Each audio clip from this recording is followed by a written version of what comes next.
ఎంతసేపు అయిందిరా వచ్చి? కోడళ్ళు మనవలు అంతా బాగున్నారా? లోపలికి అడుగు పెడుతూ అడిగారు ప్రియదర్శిని గారు. ఇంటి తాళాలు తీసుకొని లోపల కూర్చొని కబుర్లు చెప్పుకుంటున్న ముగ్గురు కొడుకుల్ని చూసి. అరగంట అయిందమ్మా, అంతా బాగున్నారు. ఇంతకీ నువ్వెలా ఉన్నావు? అడిగాడు పెద్దవాడు చంద్రశేఖర్. నాకేం, పిడిరాయిలా ఉన్నాను. ఆవిడ భుజాన్నున్న హ్యాండ్ బ్యాగ్తో అలాగే వంటింట్లోకి వెళ్ళి కుండలో గ్లాసుడు చల్లని నీళ్లు గొంతులోకి పోసుకుంటూ పెద్ద కొడుకు తన తమ్ముళ్ళతో అంటున్న మాటలు విననే విన్నారు. అమ్మ మాటల్లో నిష్ఠూరం గమనించావా? మనమేమన్నా ఈ వయసులో ఆవిడను తాపత్రయపడమన్నామా? సుఖంగా మన ఇళ్ళకి వచ్చి కోడలతో కలిసి మనవలతో హాయిగా ఆడుకుంటూ కృష్ణ రామ అనుకోమని ఆహ్వానిస్తే నా పల్లెటూరు, నా పొలం, మా ఆయన జ్ఞాపకం అని ఇక్కడే ఉండడం ఆవిడకు ఇష్టం. మనమే చేయగలం అన్నాడు మెల్లగా రెండో కొడుకు శశిధర్. పోనీలే అన్నయ్య, ఆవిడ చాదస్తం ఆవిడది. కానీ ఒక్కటి, మన మొత్తం కుటుంబంలో ఏ చిన్న విషయం జరిగినా అది ఆవిడ ద్వారా మాత్రమే జరగాలన్న పితకలాటకం నాకు నచ్చదు. ఎందుకో అంత తాపత్రయం నాకు అర్థం కాదు. పోనీలెద్దు, ఆవిడ విషయం వదిలేసి మన పని తొందరగా అయ్యేలా చూడండి. రేపు సెలవు కూడా లేదు అన్నాడు మూడో కొడుకు శంకరం. ఆమె నేరుగా వచ్చి పిల్లల పక్కన ఖాళీగా ఉన్న ఇంకో కుర్చీలో కూర్చున్నారు. వెర్రి నా పుత్రులారా, ఏ చిన్న విషయం మీ కుటుంబాల్లో జరిగినా నాకు తెలియచేయమని ఎందుకు అంటానో తెలుసా? మొదటిది, నా పిల్లలు నా పెద్దరికాన్ని గౌరవిస్తున్నారని 10 మందికి చెప్పుకోవడం కోసం. 2, ఆ విషయంలో నాకు తోచిన సాయం వీలైతే మీకు చేయడం కోసం. 3, రేపు మీకు పెద్దరికాలు వచ్చాక మీ పిల్లలు మిమ్మల్ని గౌరవించడం కోసం. అర్థమైందా? నా వయసు వచ్చాక మీ పిల్లలు మిమ్మల్ని తీసి పడేస్తుంటే మీరెంత బాధపడతారో తెలుసా? ఆ బాధ మీకు కలగకూడదని నా తాపత్రయం. సరే, ఇవిగో పంట డబ్బులు. క్యాష్ ఈ రోజుల్లో తీసుకెళ్లడం ప్రమాదం. అసలే ఎలక్షన్స్ జరగబోతున్న రోజులు. ఇవిగో, ఎవరి చెక్కులు వాళ్ళు జాగ్రత్త చేసుకోండి అంటూ ఎవరి చెక్కులు వాళ్ళకి ఇచ్చేశారు ఆమె. చాలా థ్యాంక్స్ అమ్మా అన్నాడు శశిధర్. అసలు నువ్వు మా ఇళ్ళకు ఎందుకు రావు? నీ కోడళ్ళు నిన్ను ఏమైనా అన్నారా? అదేదో నియమం పెట్టుకున్నట్టు మా పెళ్ళిళ్ళు అయ్యాక మొదటి 6 నెలల్లో ఒకసారి వచ్చి 15 రోజులున్నావు. మనవలు పుట్టాక అందరికీ ఇక్కడే బారసాల జరిపించావు. వాళ్ళు స్కూళ్ళల్లో చేరకముందు ప్రతి పండగకి వచ్చి 15 రోజులు గడిపి వెళ్ళేవాళ్ళం. పిల్లలందరూ హై స్కూల్ స్థాయికి వచ్చేశారు. వాళ్ళేమో బామ్మని పిలవండి నాన్న అంటారు. నువ్వేమో ఎంతసేపు పొలం స్వయంగా చూసుకోక కౌలుకు ఇచ్చేస్తే దళారీలు నాశనం చేసేస్తారు అంటావు. ఎండనక వాననక తిరిగేసి మాఘాయి బద్దలా ఎలా అయిపోయావో చూడు. ఒక 10 రోజులు వచ్చి అందరి ఇళ్లల్లో ఉండి వెళ్ళమ్మా అన్నాడు చంద్రశేఖరం. అవునమ్మా, ఈసారైనా రామ్మా అన్నాడు శంకరం. పిల్లల ఆప్యాయతకు ఆమె మనసును ఆర్ద్రత చెంది కళ్ళు చెమర్చాయి. రాబోయే కన్నీటిని బలవంతంగా ఆపుకున్నారు ఆమె. తప్పకుండా వస్తానురా. మా నాన్నగారు నన్ను అగ్రికల్చరల్ BSc ఎందుకు చదివించారనుకున్నారు? నేను కట్నం కింద నీకు ఇచ్చే పొలం 3 ఎకరాలు 9 ఎకరాలు చేయాలి నీ స్వశక్తితో. అందుకే నిన్ను ఇంతగా చదివించాను. ఆడపిల్లవు కాబట్టి ఒక అయ్య చేతిలో పెట్టక తప్పట్లేదమ్మా. మీ వారికి ఎలా నచ్చ చెప్పుకుంటావో నీ ఇష్టం అన్నారు.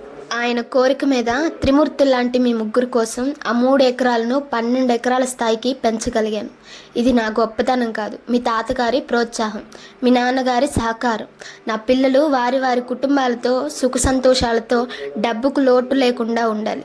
కన్న తల్లిగా ఇదే నా కోరిక. సరే, కాళ్ళు కడుక్కొని అన్నాలకు లేవండి. మళ్ళీ నువ్వే లేటు చేసావమ్మా అని నన్నే అంటారు అని ఆమె ముగ్గురు కొడుకులను బుగ్గలు నిమిరి వీపుల మీద ఆప్యాయంగా రాసి కళ్ళు తుడుచుకుంటూ లోపలికి నడిచారు ఆమె. మరి ఈ ఇల్లు? అప్రయత్నంగా శంకరం నోటి నుంచి వచ్చిన మాటకు ఆమె టక్కున ఆగారు. ఇప్పుడు ఆ సంగతి ఎందుకురా? ఒక పక్క రేపు సెలవు లేదంటున్నావు, కదలవా? విసుక్కున్నాడు చంద్రశేఖరం. శంకరం మాటకు హఠాత్తుగా ఆగి కఠినంగా అన్నారు ఆమె. ఈ ఇల్లు మా అమ్మకు పసుపు కుంకుమగా ఇచ్చింది. మా అమ్మ నాకు ఇచ్చింది. మీ నాన్నగారి ఇల్లు అమ్మేసి ఆ డబ్బు మీరున్న నగరాల్లో అడ్వాన్స్ పేమెంట్ కింద మీరు కొనుక్కున్న అపార్ట్మెంట్స్కి ఆనాడే ఇచ్చేశారు. ఈ ఇంటి గురించి అడిగే హక్కు మాత్రం ఎవరికీ లేదు. అవన్నీ తర్వాత, ముందు అన్నాలకి లేవండి. ఆమె లోపలికి వెళ్ళిపోయారు. ఒరే, నీకు వయసు వచ్చింది కానీ బుద్ధి రాలేదురా శంకరం. మన ఇంట్లో ఆడపిల్లలు లేరుగా? అమ్మ మనకు కాకపోతే ఎవరికి ఇస్తుంది చెప్పు? ఇప్పుడు అడగాల్సిన ప్రశ్న ఇది, గాడిద. ముద్దుగా కసురుకున్నాడు చంద్రశేఖరం. రియల్లీ సారీ అన్నయ్య. నొచ్చుకొని అన్నల వెంట పెరట్లోకి నడిచాడు శంకరం. ఆ ఊరిలోనే పుట్టి పెరిగి 5 కిలోమీటర్ల దూరంలో ఉన్న పట్టణానికి నడిచి వెళ్ళి ఉన్నత చదువులు చదివి ఉపాధ్యాయునిగా ఆ ఊరిలోనే తొలి పోస్టింగ్ వేయించుకొని 20 సంవత్సరాల పాటు ఆ గ్రామ ప్రజలందరికీ తలలో నాలుకలా మసిలిన విజయ రామారావు మాస్టారి ఏకైక కుమార్తె ఇందిరా ప్రియదర్శిని. వివాహమైన కొద్ది రోజులకే ఆయన భార్య టీబీ అటాక్ అయ్యి గ్రామంలో సరైన వైద్యం దొరకక ప్రియదర్శినికి 6వ ఏటనే కన్ను మూసింది.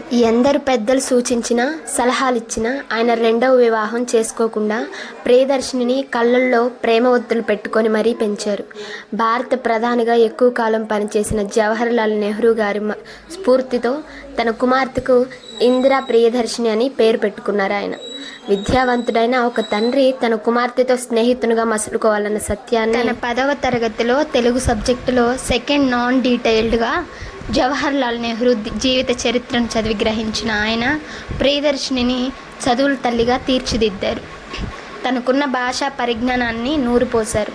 ఎక్కడికి వెళ్ళినా ఒక కొత్త పుస్తకం కొని తెచ్చి ఇచ్చి అది చదివాక దాని సారాన్ని సంగ్రహించడానికి రాయించి తప్పులు దిద్ది భయం పోగొట్టడం కోసం పాఠశాలలో ఆ అంశం మీద ఆ పాప చేత 5 నిమిషాలు ప్రార్థనా సమయంలో మాట్లాడించేవారు ఆయన. 10వ తరగతిలో ఆ గ్రామంలో మొట్టమొదటి ప్రతిభ అవార్డు అందుకున్న అమ్మాయి ఇందిరా ప్రియదర్శిని. అప్పటికి జూనియర్ కళాశాల గ్రామంలో రావడంతో ఇంటర్ కూడా చదివించేశారు. తన కష్టార్జితంతో కొనుక్కున్న 3 ఎకరాలలో వరి పంట పండించేవారు. కూలీలతో కలిసి తాను ప్రియదర్శినితో సహా అరక దున్నేవారు, నారు పోసేవారు, నాట్లు వేసేవారు, కుప్ప వేసేవారు, పంట నూర్చేవారు. ఆ జమా లెక్కలన్నీ కూతురు చేత రాయించేవారు. అలా ఆమెకు వ్యవసాయం మీద ఇష్టం ఏర్పడింది. ప్రభుత్వ ఉద్యోగం చేసే మీకు ఇంత శ్రమ అవసరమా నాన్నగారు అన్నదానికి ఆయన చెప్పిన సమాధానం ఆమెలో వ్యవసాయం పట్లే కాదు పెంపకం పట్ల కూడా అవ్యాజమైన ప్రేమను పెంచుకునేలా బీజం వేసింది. చూడమ్మా, ఒక విత్తనాన్ని నేలలో నాటి దానికి నీరు అందించినప్పుడు కిరణజన్య సంయోగ క్రియతో అది మొలకగా చేతులు జోడిస్తూ నాకు ఈ మొక్క జన్మ ఇచ్చినందులకు మీకు ధన్యవాదాలు అన్నట్టుగా ప్రభవించే క్షణం నుంచే దానికి కష్టాలు ప్రారంభమవుతాయి. ఏ జంతువు ఎప్పుడు తినేస్తుందో తెలియదు, ఎవడు వచ్చి పీకేస్తాడో తెలియదు, ఏ వాన తుఫాను ఎప్పుడు వస్తాయో తెలియదు. అనుక్షణం చిగురుస్తూనే ఇన్ని పరిణామాలను ఎదుర్కొని అది మొక్కై నిలబడి చెట్టుగా ఎదిగి మొదటి పువ్వు పూసి మొదటి కాయగా మారి మొదటి పండుగ మనం ఆస్వాదించినప్పుడు ఆ చెట్టు జన్మధన్యం. అదే జీవ పరిణామం. ఆనాడు మనం పడ్డ ఈ శ్రమ అంతా క్షణంలో మర్చిపోయి ఆత్మానందాన్ని అనుభవిస్తాము. అది ఈ ప్రపంచంలో ఒక చెట్టు వల్లే సాధ్యమమ్మా. అందుకే ఇస్మాయిల్ అనే మహాకవి చెట్టు అనే దీర్ఘ కావ్యం రాసి తన జన్మ ధన్యం చేసుకున్నాడు. ఆ మాటలు ఆమెలో పరిపూర్ణతతో కూడిన ఆత్మవిశ్వాసాన్ని నింపాయి. అప్పటి నుంచే పొలంలో గట్ల మీద ఆయన ఆనప, గుమ్మడి, బూడిద గుమ్మడి, దోస లాంటివి పండిస్తే ఇంట్లోకి కావలసిన అన్ని రకాల కూరలు ప్రియదర్శిని పండించేది. ఊరిలో రోజు ఒక కుటుంబం వారి పెరట్లోని కూరగాయలతో సుష్టుగా భోజనం చేసేవారంటే అతిశయోక్తి కాదు. ఆమె అభిరుచి కోరిక మేరకు పట్నంలోని స్నేహితుని ఇంట ఉంచి ఆమెను అగ్రికల్చరల్ BSc చదివించారు విజయ రామారావు గారు. సరిగ్గా ఆ స్నేహితుని కుమారుడు సత్యదేవ్ గ్రామీణ బ్యాంకు క్లర్క్గా విజయ రామారావు గారి ఊరిలో ఉద్యోగం రావడం యాదృచ్ఛికం. దాంతో కూతురు పట్నం వెళ్ళిపోయిన స్నేహితుని కొడుకుని తనతోనే ఉంచుకున్నారు ఆయన. సెలవులకు ప్రియదర్శిని ఇంటికి రావడం, సత్యదేవ్ ఆమెల మధ్య సాన్నిహిత్యం పెరగడం, అది ప్రేమగా పరిణమించి స్నేహితులిద్దరి అంగీకారంతో ప్రియదర్శిని సత్యదేవుల వివాహం ఆనందంగా జరిగిపోయింది. నన్ను నిజంగా ఇష్టపడే పెళ్లి చేసుకున్నారా అని అడిగింది ప్రియదర్శిని మొదటి రాత్రి. ఈ చదువులమ్మ చెట్టు నీడలో నా జీవితం 3 పువ్వులు 6 కాయలుగా సాగిపోతుందన్న నమ్మకం నాకుంది ప్రియ అన్న అతని మాటలకు ఆమె గువ్వల అతనిలో ఒదిగిపోయింది. 3 కొడుకులు పుట్టారు. అమ్మాయి వద్దా అని అడిగాడు సత్యదేవ్.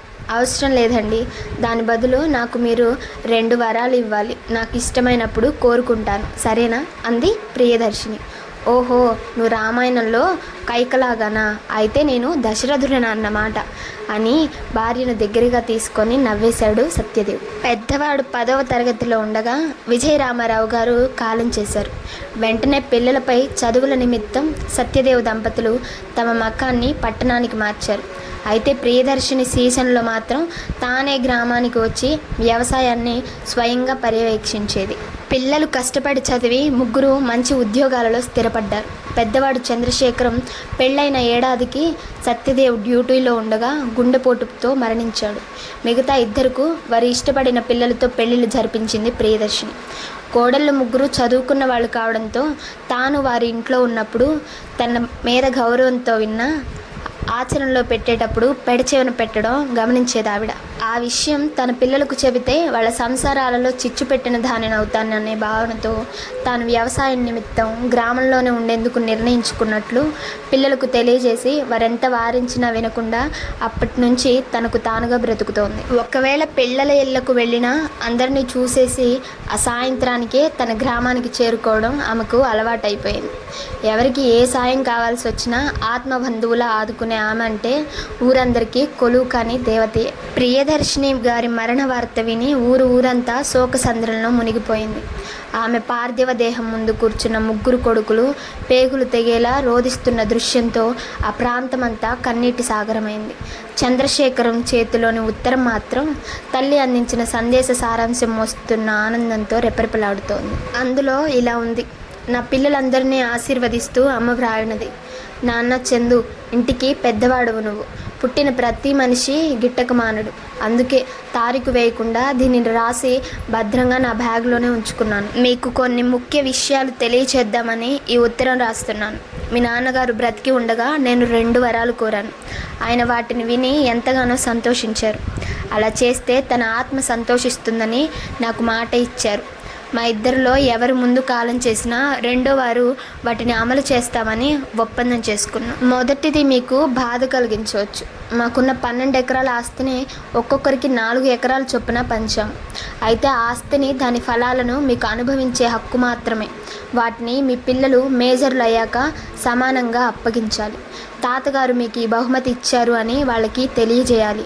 ఆ బాధ్యత మీది. మీరు కూడా మీ పిల్లలకు ఆస్తులు ఇవ్వకండి. వాటిని మీ పిల్లలు అనుభవించే హక్కు కలిగించి మీ మనవలకు చెందేలా రాయండి. ఇది కేవలం బాధ్యత నేర్పడం కోసమే. ఇక రెండవ విషయం, నేను ఉన్న ఇల్లు. నా చిన్నప్పుడు నేనుండే గ్రామంలో గ్రంథాలయం ఉండేది కాదు. తాతగారు కొన్న ఎన్నెన్నో పుస్తకాలు నా దగ్గర బీరువాలలో భద్రపరిచాను. అన్నీ నేను చదివినవే. నేను డిగ్రీలో ఉండగా మన ఊరికి గ్రంథాలయం మంజూరైంది. అయితే అది శిథిలావస్థ భవనంలో ఇప్పటికీ నడవడం బాధాకరం. ప్రభుత్వానికి ఎన్నెన్నో విజ్ఞప్తులు నేను పంపాను. కానీ ఫలితం శూన్యం. మనిషికి ఎంత తింటే సంతృప్తి? అదే ఊరికి ఉపయోగపడే ఒక మంచి పని చేస్తే.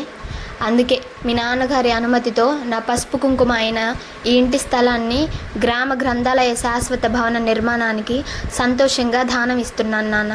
ఈ భవనాన్ని మీ అన్నదమ్ములు ముగ్గురు దగ్గరుండి ప్రారంభించాలి నాన్న. ఈ చదువులమ్మ చెట్టు నీడలో ఈ గ్రామంలోని పిల్లలందరూ భావి భారత పౌరులై మన గ్రామాన్ని దేశపట్టణంలో నిలబెట్టాలి. అదే మా దంపతుల రెండవ కోరిక నాన్న. మా ఇద్దరి ఆశీస్సులు మీకు ఎల్లప్పుడూ ఉంటాయి. ఆశీస్సులతో అమ్మ. వీడియో నచ్చినట్లయితే లైక్ చేసి సబ్స్క్రైబ్ చేసుకోండి.